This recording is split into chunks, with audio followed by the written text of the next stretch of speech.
If we want to seriously address the climate crisis, then we need to encourage foolish business ideas.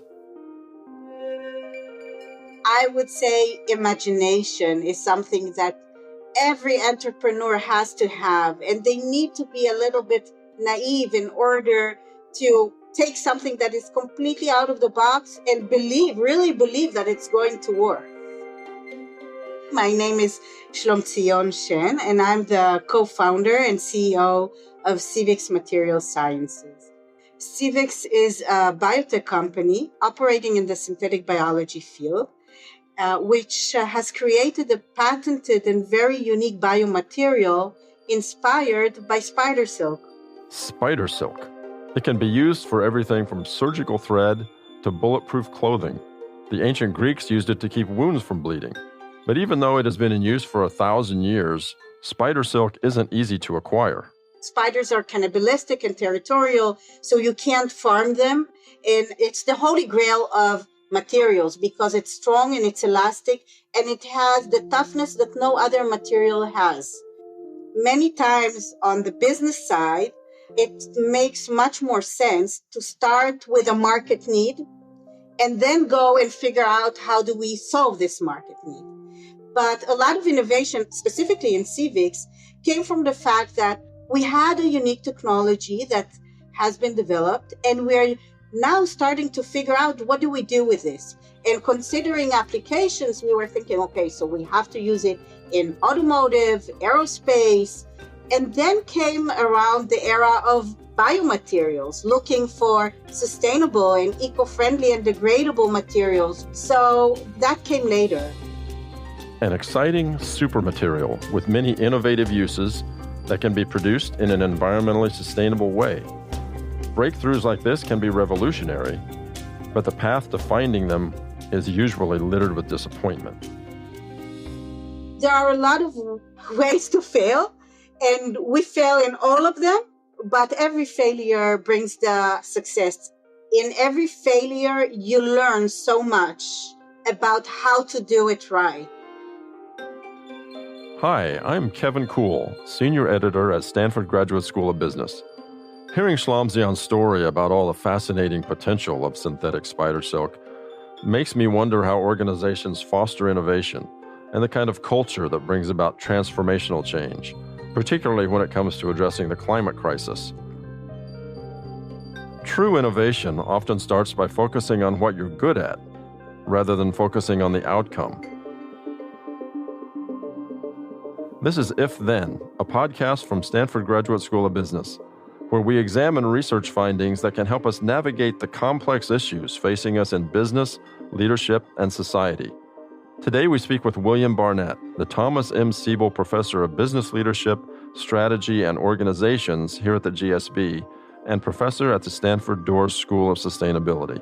Professor Barnett's research challenges how we view failure and progress. He suggests that to address daunting issues like climate change, organizations have to create an environment where failure is embraced as a stepping stone toward breakthroughs. Professor Barnett argues that you don't need to know where your ideas will take you. In fact, you shouldn't know. Just start with what you're good at, as opposed to starting with the outcome. Each episode of our show looks at a topic through the lens of an if-then statement. Professor Barnett's is, if we want to seriously address the climate crisis, then we need to encourage foolish business ideas.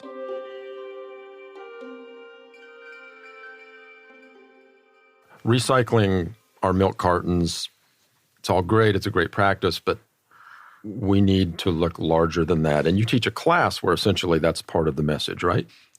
When you hear the science about how the world is changing and the climate is changing, it's pretty sobering. And I think it's important to realize when we get hit with the reality of what our Earth and humanity is up against, the natural first reaction is to think of our own behavior as an individual.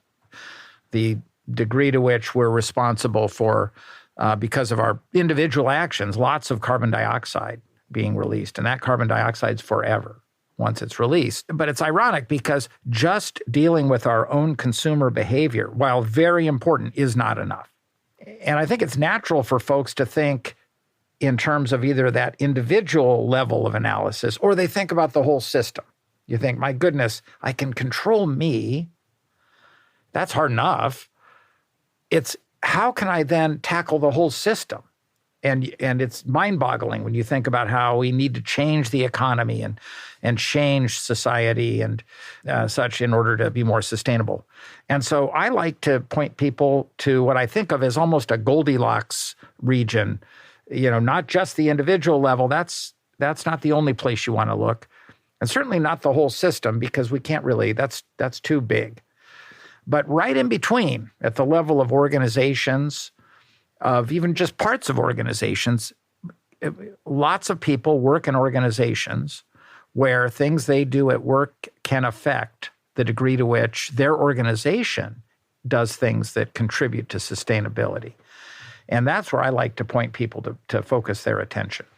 If individuals within an organization want their organization to be more active, more effective, to be more part of the solution, what levers can they pull? What actions can they take? Of course, that depends on your job. And even then, I've delivered this message before, and I've had folks come back to me and say, oh, well, now we recycle at work, or now we are careful about maybe not flying to business trips if we could do it on a Zoom call, as much as we're not always wanting to be on Zoom and such. Well, look, there's nothing wrong with that, but let's go deeper. What about the actual products and services and functions that you in your organization, your company, what does it do? And you think about it, we often think of the strategy of our company or the tactics of our company as if they're all about achieving the company's objectives. Well, for us to make for a sustainable world, all companies, all organizations need to build sustainability into the practices that we engage in at work. If you think about it, we do that all the time for other outcomes. You would say, of course, I'm not going to do that. Well, I think we want to raise sustainability to that same ethical level of saying, yes, I want my organization to achieve its objectives, but we want to do it in a way that is sustainable. So what's the role of leadership in that context? Like, how do they foster that kind of behavior or those kinds of organizational strategies? Where does that bubble up from? Sure. Well, in fact, let's talk about leadership. And right now, I think most of the people listening to this podcast are thinking about somebody else when we say leadership. I think, yeah, let's talk about leadership. And they're pointing up to somebody who's the CEO or the department general manager or whatever the level is above them. And I would encourage every single person listening to this podcast to take their finger and turn it back and point it at themselves. Each of us is a leader in his or her own way. And maybe you're only at the level of a project group and you're quite low in your organization. Well, you lead by example with your peers. Or maybe you're a couple of rungs up the ladder. Well, then you affect that part of your organization. It's been shown that the behavior of people at work is most shaped by their immediate supervisor, whether they're happy and satisfied with work, whether they enjoy work, whether there's a subculture in their part of the organization.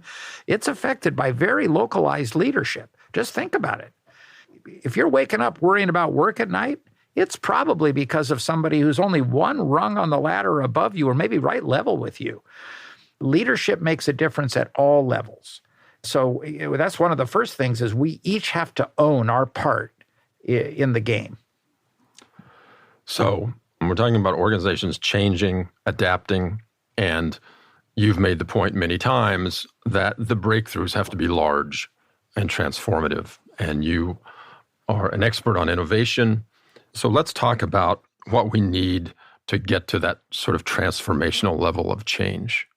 We want both incremental change and transformational change, but the difference in how they feel at work is significant. Let me go ahead and speak by example here.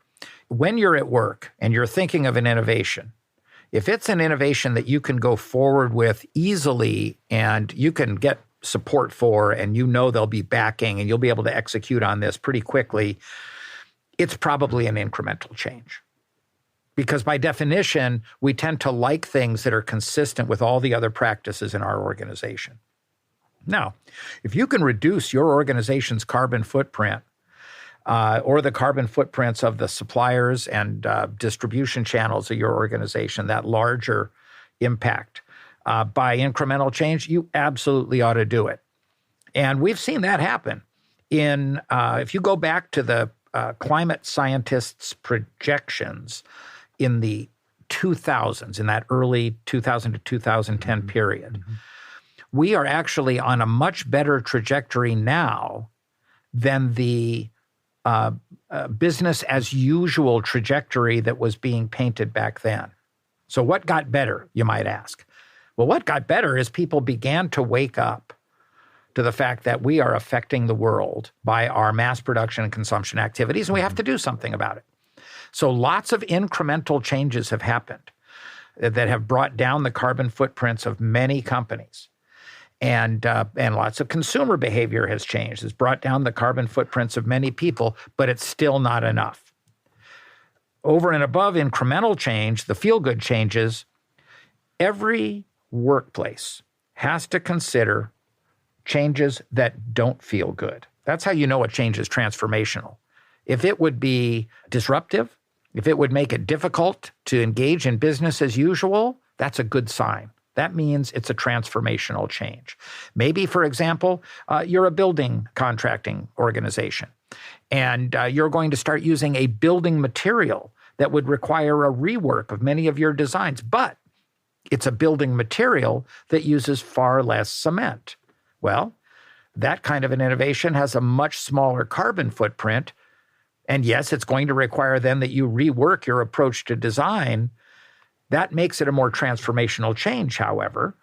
So the measure of it is that you're uncomfortable with it. It's going to cause you a lot of trouble at work. That means you're making a bigger difference. So why is it the case that targeted innovations or something that has a specific goal or outcome in mind is not as good at leading to big breakthroughs? Yeah, that's a tough question, and folks struggle with this. Let's make the distinction. Whenever there's an innovation, you can go about coming up with something new in one of two ways. You can start with what you're good at, what your organization's good at, and then try to figure out where you will apply that to make the world a better place, make the world more sustainable. Or you can start with the outcome that you want. When you start with the outcome and then work back to what you can contribute to that outcome, you typically don't generate any surprises because you've already started with what it is you want to produce, and you might be able to produce a solution for that, or you might not be able to produce a solution. When you start with what you're good at and then try to figure out how it can contribute to sustainability, the sky's the limit. Now, it's ironic because when you take this approach, it actually increases the rate at which you might also fail because it's riskier, because what you're good at may not be very easily applied in this direction. And I'll give you an example. I was in Tel Aviv at a conference of climate tech startups. What's interesting is that the camaraderie formed among highly educated engineers especially, but people of various backgrounds, has led to this Israeli miracle of startups. Some people call it Startup Nation in Israel. And it's really phenomenal, the number of startups coming out of Israel. The problem is, these are young folks starting these companies. And that meant you got a lot of companies that were doing things that young people know about, like video games. Well, look, I like video games as much as the next person, but there's a point at which you wonder how much of our entrepreneurial effort ought to go into a new scooter-based delivery service or video game. And the Israeli government, and as well as the NGOs in Israel that are working on their startup nation, have the same concern. So what's been interesting is over the last few years, they've put some policies in place to incentivize entrepreneurs to take whatever it is they're good at and see whether they can find a sustainability application for that. What you end up getting is a very wide variety of such applications. As I was saying, I was at this gathering of startups in Tel Aviv, And you had biodegradable plastics that are flourishing in terms of some of the startups that were involved. Yeah, you had technologies that can be used for carbon capture and removal that are based on oceans and the biology of ocean organisms that some scientists have worked on.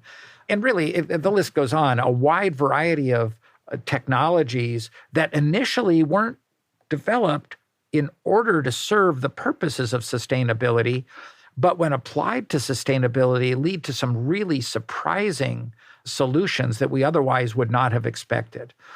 So in a sense, I'm good with targeting.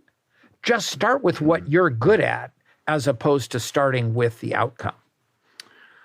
You had a line that said, we need to promote foolishness to get the volume of ideas that we need, and to, I think the way you described it was, we need foolishness to get genius. Look, when it comes down to it, we are terrible at predicting. The track record shows this. The good news is we're really good at retrospectively rationalizing all those things we didn't predict. And so we can make sense out of things as they get discovered. The question is, how do they get discovered? Well, it's tempting when you look at our retrospective rationalizations of all the discoveries to think that we saw it coming. People like to call Steve Jobs a visionary, for example. But Steve Jobs himself was famous for saying that, in fact, you cannot connect the dots looking forward. You can only connect the dots looking backwards. And that tells you the map to follow looking forwards. Because the surprises that come along are typically vastly more impressive than anything our limited imaginations could have conceived of as we look forward. So what does that mean in terms of innovation? Well, we're bad at predicting. So focus less on whether or not your ideas are agreed to by everybody. If people are agreeing with your ideas, that's actually a bad sign, because that means your ideas are completely consistent with our outlook right now. Think of those as consensus ideas. You're much better off with non-consensus thinking. The people who developed the internet didn't think it was necessary. And the list goes on. We don't predict well. So what you really want to do is try to make sure that whatever ideas you're putting forward are unique, are non-consensus. If they're non-consensus, they might well be foolish, but if they're right, they're going to be genius. In that sense, foolishness is the price of genius. Organizations that create lots of foolishness also create a lot of genius. And so, directed to climate change, directed to sustainability, what kind of system creates these kinds of highly variable, some really crazy, some really genius ideas? That comes when you start with what you're good at and then try to figure out how to find sustainability applications for that, as opposed to starting with the solution and then figuring out how to come up with that solution one way or another. So is making that happen a matter of incentives? Is it a culture shift? Because organizations obviously aren't in the business of failing. How do you set expectations or create a culture in which that can prosper? You have to do it through action. I'll quote one particular leader. I'll leave his name out. He was a CEO of a giant company somewhere in the Bay Area. I'll tell you that much. And one of my former students had become his head of strategy. So she had me in to talk with him, and we were talking about innovation. And he looked up from his desk and he said, "Oh, yeah, Barnett. Yeah, come on in." He says, "Yeah, I read your thing." He said, "Yeah, I want innovation, and I want to make sure that we think outside of the box." And he was saying all this. It looked like he was possessed, when you're in a movie when the person seems to have been taken over by it was his chief of strategy was forcing him to say these words, and she was watching him, and he was saying all the right words. And finally, somewhere in the middle of this, he pounds the table and he says, "But I want good innovation." As if his skin had peeled open and he had come out, right? And I thought, oh my goodness, thank goodness. I thought it was going to take me an hour to get to his actual feelings. And that's how people usually feel. They feel, I want innovation, but I want the winners. The trouble is, if you punish all the failures And you mentioned incentive systems. If you put incentives in place that make sure that you get nailed anytime something doesn't go well, people aren't stupid. They're going to keep their head under their desk, and they're going to mind their P's and Q's. And they don't want to be shown to be a fool in an organization that's going to penalize you. And they go home. Maybe somebody at home is relying on them, and they look at the guy and say, you could have stayed at your desk, but you had to be Don Quixote. And ever since you went to that Stanford seminar or whatever, it possessed you to be so foolish at work. So if people aren't stupid. They calm themselves. They keep themselves inside a box because they don't want to get nailed. So to really make a culture that allows for innovation, you have to allow that many of the ideas we come up with won't work. Now, the way to make that approach work out in a world where we don't have limitless resources is to keep your experiments small. That keeps your failures quick and inexpensive. You don't want to go out and try to scale an innovation before you've tested the underlying hypotheses that are involved in that. It's a famous problem in innovation that folks will test an innovation by scaling it. And when you do that, your failures are gigantic and expensive, and then they contaminate the culture of the organization because everybody says, oh, you remember that boondoggle, you remember that huge amount of money that we wasted on that innovation. And in fact, you want to systematize failure, make it normal, because it is a normal part of an innovative organization's life. Bill, you've been at Stanford since the early 90s, before the tech boom changed everything. Do you think the appetite for failure at Silicon Valley companies has evolved now that we've seen so many unintended consequences of transformative technology? So I remember giving a lecture, and I remember for sure it was in 1998. One of my students was a very bright MBA student. She was in the front row, and she raised her hand. She said, Professor Barnett. Which, of course, when you say it that way, is probably not the most respectful thing you'll hear during your day, but it's fine. I like a student who's going to be challenging. And I had been just talking about disruption and how change needs to be difficult and you need to have failure in order to get success. And she said to me, this sounds like a theory of the olden days. Now, mind you, this is 1998. I had hair. Okay, so if you think I look old now, and yet I was already in her mind the old codger, right? And I was dismayed. I said, what do you mean? And of course, 1998, we were in the boom. I mean, it was high times in technology. And she said, well, now we have Microsoft. And the room all nodded. Now, a lot of people don't realize that a big goal for founders of companies back in the late 90s was to get acquired by Microsoft. The competition was over. Microsoft had won. And the thought was industrial evolution, as we know it, had essentially come to an end. So people weren't worried about failure nearly as much, even though we were actually right at the precipice of what we would now think of as the technology boom. That we actually thought the technology boom was over by 98. We had just had it, but that was nothing compared to what was next. We are terrible at predicting. Every time we think the whole game is now settled, it's because we've managed to retrospectively rationalize what we now see around us before the next set of surprises comes along. My intention is to make sure that the next set of surprises that comes along are surprises that show us a more sustainable world than the one we would have had otherwise.